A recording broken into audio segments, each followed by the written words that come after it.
Hello everybody, welcome to Crafty Soup. My name is Misty. It is February 1st, which means it is time for a new scrapbook kit build, and if you're a card maker, you can take tips for building card kits as well. As a design team member over at the Counterfeit Kit Challenge, we do this every month, and we always start our kit builds with some inspiration. Let me walk you through the inspiration, tell you some of my thoughts, then I will come back, build my kit, and leave you with any final thoughts. So let's dive in.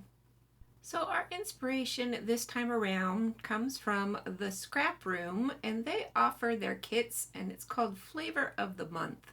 We are looking at the kit from January of 2024, and they don't have images here probably because the kit is sold out at this point, but they do have a listing of the contents of the kit.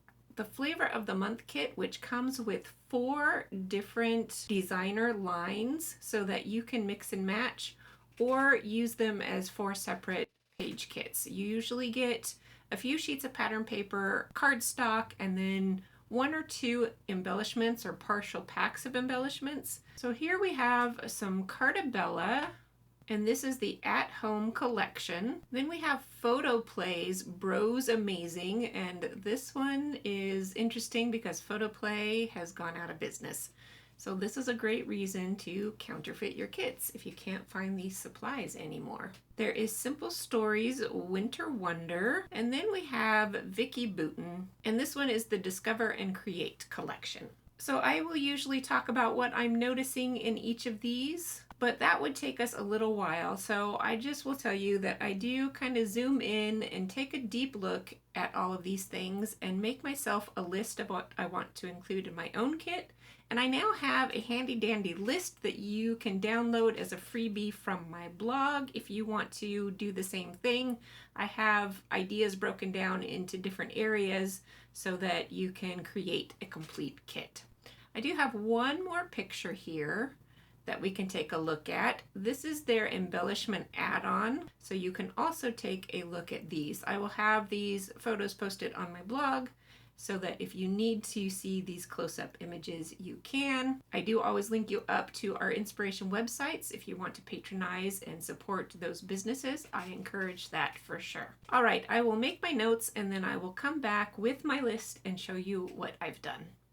So here is my list, and I've made some notes, and I just want to let you know that I don't always follow my notes. It's just ideas of what I think I want to do. So there are various areas on here, including themes and motifs and patterns and colors, and also like specific products you want to use, like maybe you want to put cork in there or you want to use washi tape. So there's a section for that as well.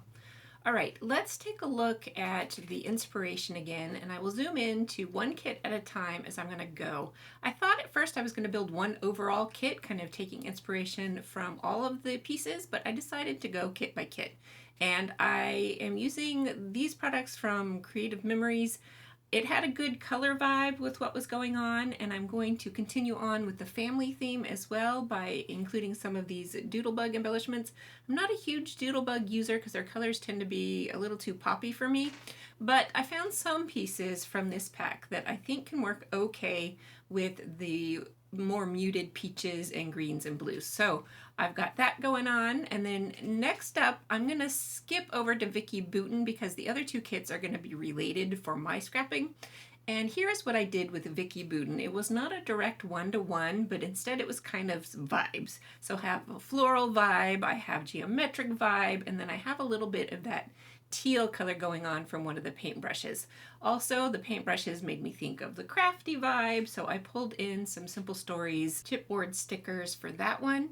And then these 2 next kits are going to be related. Instead of focusing on like boy, I went with the idea of games, and I definitely have some game stories to tell because our family plays a lot of games, and you'll see how it relates into the next kit in just a moment. Again, I went with kind of some vibes. I went with a color vibe and a little bit of a black and white vibe, and I've added cardstock to all of these kits to kind of stretch how many pages I can get from one set of supplies. So pulling in the embellishments, I have more Simple Stories, and this is from one of their game collections.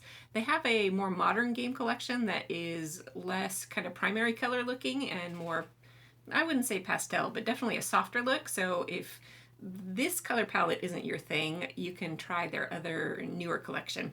All right, here is the winter theme. Now, I'm not going to go with a heavy winter theme, but I am going to play into Christmas just a little bit because we do a Christmas game activity, kind of advent calendar thing at Christmas time. And I want to document, I think I'm 2 years behind on that. So I've got those photos and stories to document. So I'm planning on using this wintry vibe along with the game vibe to document those stories. And just because the word sparkle was on that graphic, I decided to throw in some sparkly, shimmery papers. Here is the trees that I want to use for kind of that Christmas vibe. The rest of it's very wintry, and we haven't had much winter weather yet this year, so I probably won't be able to tell any snowy stories, but I will use the trees, and I did pull in some snowflakes and such in hopes of having snow because I love it when it snows, which it doesn't do here often. But I do have some other Christmassy kind of embellishments and some pops of red. Now, moving on just to a few extras. I pulled out this shimmery green because it was with the shimmery blues and it could fit in somewhere. This piece had some icons that kind of went along in a little bit of that peachy tone. And then I thought I was going to make all my own alphas this time, but as I was walking out of my craft room, I spied that alpha sheet, and I like to have smaller alphas to go with things, so I pulled in some Simple Stories alphas, then my alpha die, and then on to a few embellishments. I've got a little bit of neutral embellishments, a little bit of sparkle embellishments, and then a whole lot of sequins. I kind of have a backlog of sequins. I haven't been using them enough, and because I have gold in my alpha, I did pull in some more gold sequins and a few snowflakes, again, in hopes of that winter weather. All right, that is it for my kit build this time. If you have any comments or questions, please drop me a note down below and I will get back to you. Also down below, you'll find how to pick up your own copy of that kit building cheat sheet. I will be back on the 4th to create some of my own pieces for this kit. Until then, have an artful day.